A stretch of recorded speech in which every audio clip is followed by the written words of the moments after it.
And welcome in to the Thursday, May the 12th edition of the Bottom Line Lexington podcast. Everyone here in town talking about the John Calipari press conference from yesterday. So let's go over all of the statements that Coach Cal made yesterday. First, he said Skal would be the number one pick in the NBA draft if he stayed 1 or 2 more years.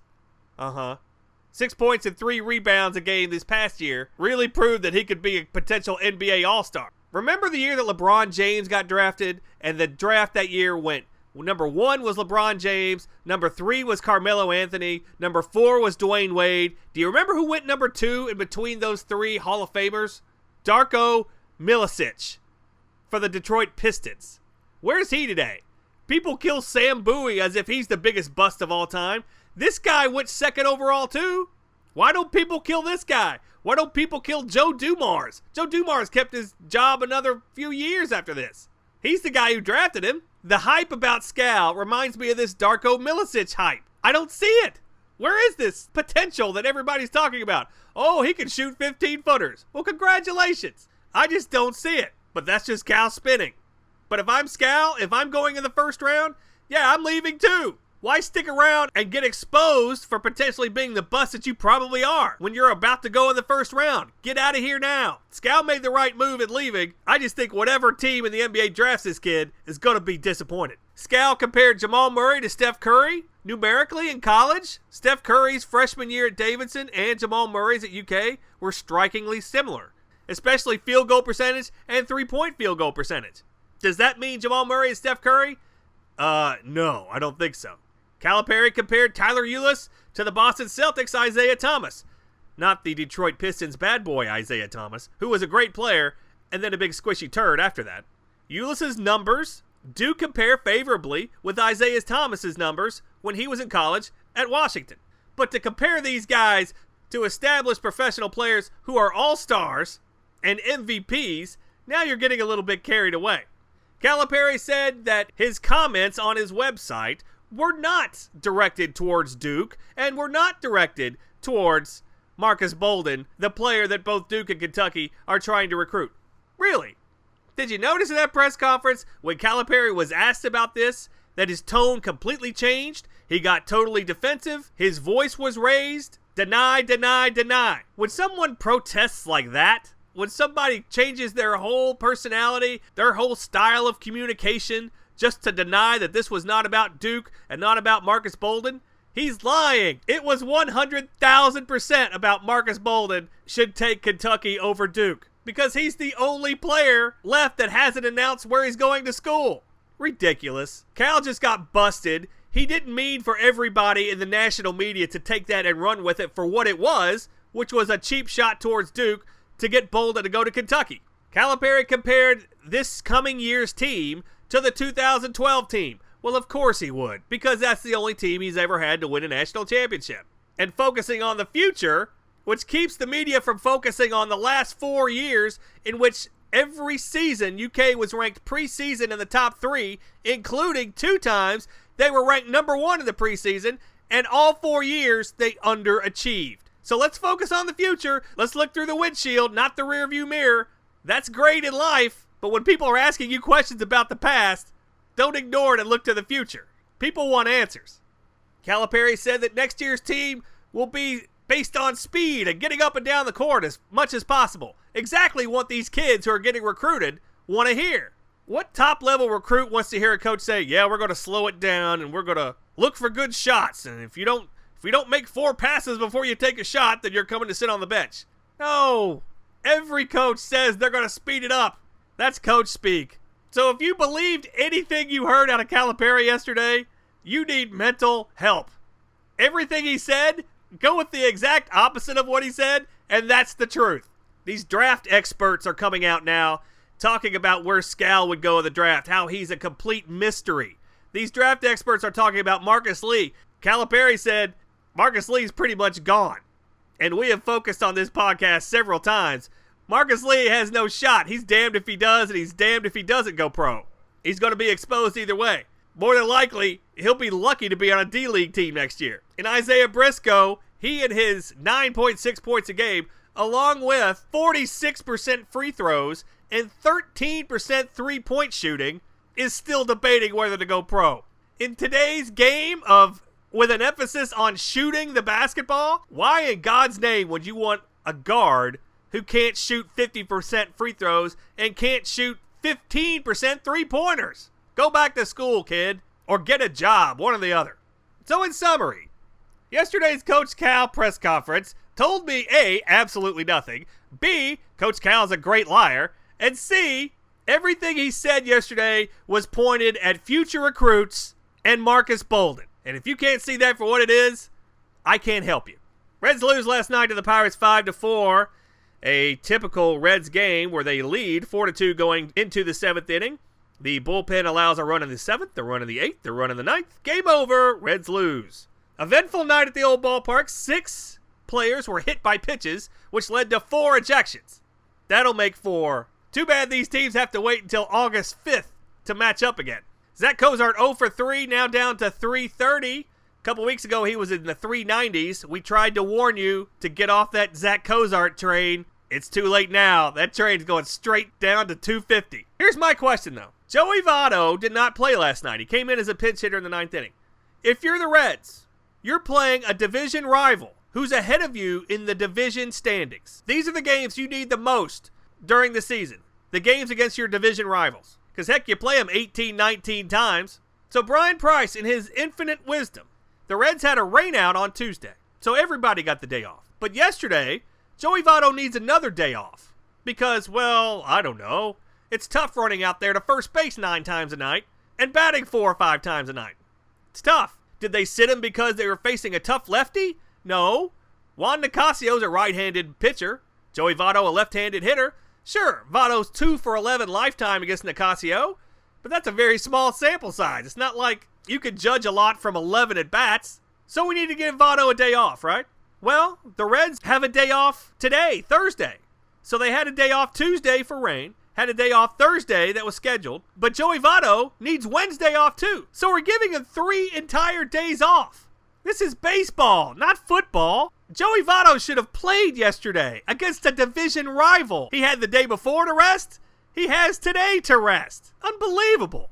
And you wonder why the Reds are in the position they're in. In division games, it's all hands on deck. Especially your best and highest paid player should be playing every game against the likes of the Cubs and the Cardinals and the Pirates. Whether you're realistically in the division race or not, he's got to play. But what do I know? The Reds, as we detailed, are off today. They start a 3-game series Friday in Philadelphia. Brandon Finnegan versus Jeremy Hellickson. If I had to pick a team in the first game, I would pick the Phillies because the Phillies do remember that 3-game sweep in the first series of the year here in Cincinnati. Hamilton last night 1 for 4, which actually raised his average to 235. Now, in the last week or so, he's been hitting number 2 in the lineup. There was an article about he's going to give up potentially switch hitting. Career-wise, he's hitting 258 right-handed, 236 left-handed. What's the difference? Yeah, 22-point difference? Who cares? Another article in the Cincinnati Enquirer on Joey Votto building up the confidence of Billy Hamilton. So let me get this straight. Instead of just letting Joey Votto build up your confidence, why don't you watch what he does? Billy Hamilton, in 1,180 plate appearances, has 70 walks and a career on-base percentage of 285. 70 walks, 1,180 plate appearances. Joey Votto, just last year, 695 plate appearances, 143 walks. You do the math on that. And Joey Votto's on-base percentage was 459. Billy Hamilton, 70 walks, gets on base at a 285 clip. Joey Votto, 143 walks in 1 year, gets on base at a 459 clip. Why don't you just go up there and take a few pitches, Billy Hamilton, instead of trying to swing for the fences every time? By the way, major props to Alfredo Simon. A week ago at this time, his ERA was 13.5. He's lost almost 5 points on that in his last 2 starts. What does that say? Alfredo Simon is hot, right? No, Alfredo Simon just stunk up the joint to the high heavens the first month of the season. Today's a slow day for sports talk. This morning, the 3rd highest headline on ESPN.com was an MLS soccer trade. That tells you what's up today. Steph Curry got his MVP last night before Golden State took out Portland. That series is over now. Portland Before the season started, their over-under in Las Vegas for total wins, 26.5. They got 44 wins and made it to the second round of the NBA playoffs. Not bad. When Curry was getting his MVP from the commissioner Adam Silver last night, Steph Curry tried to shake the commissioner's hand, and the commissioner dogged him out and didn't even reciprocate. That's what I like to see. LeBron James got on his pedestal yesterday saying Steph Curry deserved MVP, but then he questioned what the term valuable meant in most valuable player. He's right. LeBron James is the most valuable player in the NBA. Because as we've detailed, if Steph Curry leaves the Warriors, they're still a really, really good team. If LeBron James leaves the Cavs, they're in the lottery. Because they were in the lottery every year he was gone between 2011 and 2014. Scott Skiles retired as coach of the Magic today. I don't understand what the big deal about this kid was. He coached 14 years in the NBA. He won 2 playoff series.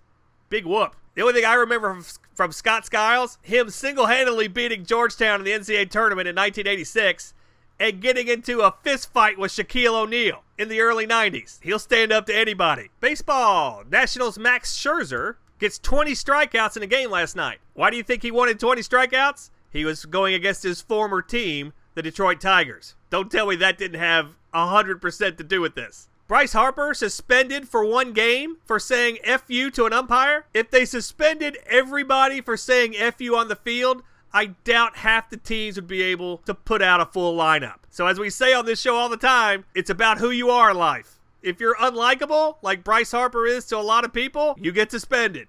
If you're a utility infielder for the Braves, nobody cares. Cubs and Padres played a doubleheader yesterday. Cubs went into this 25-6. Padres went in 13-20. What do you think happened? Padres swept both games. By the way, props to you fantasy owners with Fernando Rodney, who got both saves yesterday, and I'm sure did his little bow and arrow thing towards the heavens. Documentary is coming out about Joe DiMaggio's 56-game hitting streak. It's been 75 years since that happened, and nobody has come closer than 44. And that was Pete Rose in 1978. I remember being a kid, not knowing much about baseball, but following that hitting streak. 56 games in a row. There's even a game that MLB puts out there that I even play on my phone. It takes a couple of minutes a day, not even that. And what you do is you literally just pick any player in Major League Baseball. Anybody you want. If they get a hit, that's 1 game. If you can do that 56 times in a row, you win like some big, huge prize. They've had this game for over a decade now. Nobody's ever beat 56. And this is with people picking any player they want in all of Major League Baseball. That's how hard this is. People talk about streaks or records that'll never be broken. This Joe DiMaggio streak, 75 years later, it still holds up stronger than ever. A Mets fan got a tattoo of Bartolo Colon commemorating his home run over the weekend. I have one bit of advice for his wife, girlfriend, and or mother in this situation. Run for your life. NFL news. The more news that comes out about Sam Bradford, the more unlikable and more of a jerk he appears. Comes out today that Bradford wanted a trade to Denver, but the Eagles couldn't get it lined up because the Eagles wanted 2 second-round draft picks. They couldn't get the money straight, and then Denver chickened out because they already had 1 Eagles quarterback, and Bradford stormed out after collecting a $11 million check for a signing bonus. He stormed out when he was told that they were going to draft a quarterback. With his check, of course. He wasn't going to leave that behind. This guy's a tool, man. $78 million he's made in his career. You know how many playoff games he started? 0. He'll be booed out of Philadelphia the minute he does one thing bad. And I look forward to it, to be honest with you. Fantasy football news.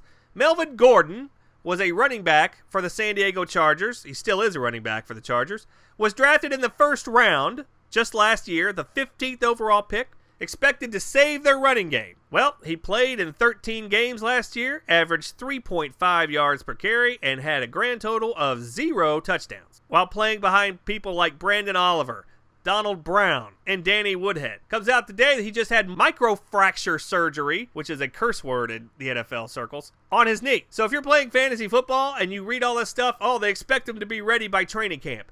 No, they won't. I doubt he even plays this year. This is from someone who's been in the health field for a long time. It looks like it's Danny Woodhead or bust. Look for Phillip Rivers to just throw it 45 times a game because they will, once again, have no running back, just like they did before they drafted Melvin Gordon. Melvin Gordon off your list, Danny Woodhead slightly higher your list, but don't count on much. Woodhead is what he is. If it's 3rd and 4 and you throw a swing pass to him, he'll get you 4 yards.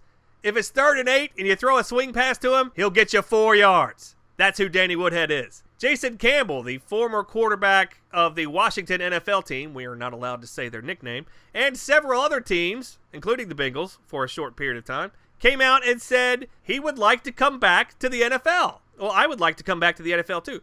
Jason Campbell never had a QBR over 50, which would be an average quarterback, other than 1 year. That was 2007. He had a 53 that year. In 2007, he started the first 13 games for Washington.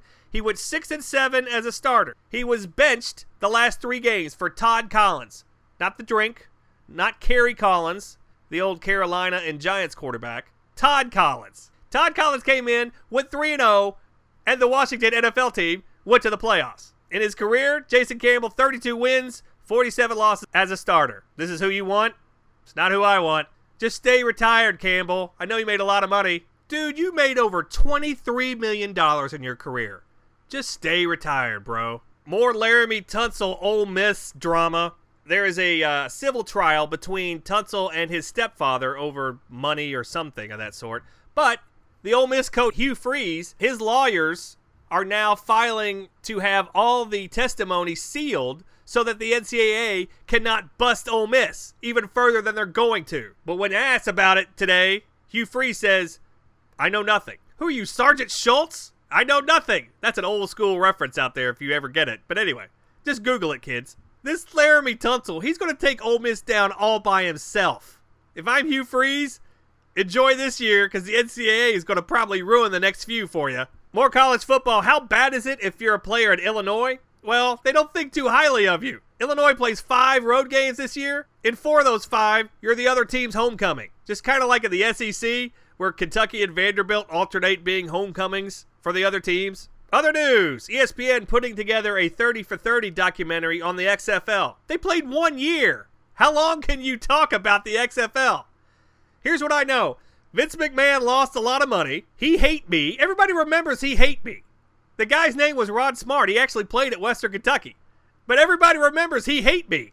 It's so funny. That's about all I remember. Other than, do you know the MVP of the only XFL season? That's right. Former NFL quarterback Tommy Maddox. There's one to stump your friends with right there. The Tampa Bay Bucks drafted a kicker in the 2nd round. His name is Robert Aguayo, played at Florida State. He came out today and said, I've never kicked in temperatures under 60 degrees. That bodes well for a trip to Green Bay in the middle of January, huh? But how dumb is it to draft a kicker?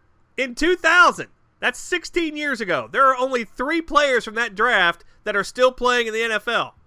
Tom Brady is 1, a punter, Shane Leckler is 2, a kicker, Sebastian Janikowski, is the 3rd. And by the way, Janikowski and this kid Aguayo, both from Florida State. Other news, Jordan Spieth talked today about how miserable he was giving up the green jacket and having to put it on another player at the Masters after he basically blew the tournament in the last few holes, hitting it in the water twice. I'll give him credit. I couldn't do it. I would have just thrown that jacket at the dude and be like, put it on yourself, loser. I gave it to you. Enjoy this gift. Lindsey Vonn and Ellen Nordegren, 2 of Tiger Woods' exes. Apparently there's quite a few of those exes, but those are the 2 that we know the most about.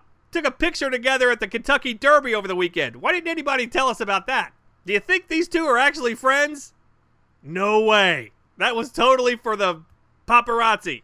And totally to prove to Tiger, you're a piece of crap. Up yours, buddy.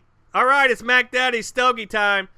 Last night, we lost 2 games, both of them, on late inning home runs. Sometimes you win, sometimes you lose. But when you're taking underdogs, you lost 2 last night, still makes you 6-3 in your last 9. I'll take that the rest of my life and make a lot of cash off that. Got to grind them out. NBA tonight, San Antonio, who the league came out yet again and said, we messed up in the last few seconds of that game.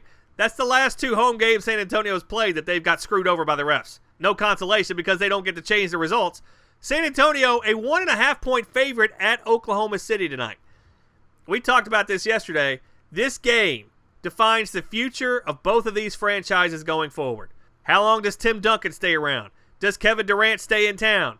What happens with the balance of power in the Western Conference? Everything for these two franchises relies on this game tonight. I would not pick this game under any circumstance. I guess I would take San Antonio, but I wouldn't put any money on it. Just sit back and watch this one and enjoy it for what it is.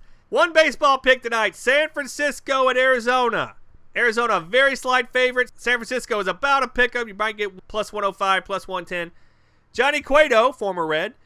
At Arizona, Zach Greinke. Greinke with a 5.15 ERA after a huge contract in the offseason. Cueto has started hot, 3.02 ERA. San Francisco on top of the National League West. Arizona 1 game behind. The first of a 4-game series, and this is kind of big for me. Here's what I'm looking at the most in this game. Arizona went to San Francisco in April, swept the Giants 3 in a row.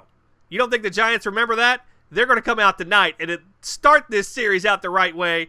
Johnny Cueto, I'm getting the better pitcher so far this year, and I hate to go against Zach Greinke. Zach Greinke is one of my favorite all-time pitchers, but money is money. Don't get emotional over stock, Bud Fox. It clouds your judgment. Cueto's been the better pitcher, and I get the better team in the Giants, and I'm getting odds. Give me the Giants as a slight dog tonight at Arizona. Your Mac Daddy stogie of the night, and hopefully you'll be smoking that cigar with me by the 9th inning. And that's it for the Thursday, May the 12th edition of the Bottom Line Lexington podcast. Thank you so much for listening. Make sure to follow us on Twitter at BottomLineLex. Email us, bottomlinelex@gmail.com. Look for us on Facebook, Bottom Line Lexington. And please follow this YouTube channel. So until next time, may the winners be yours.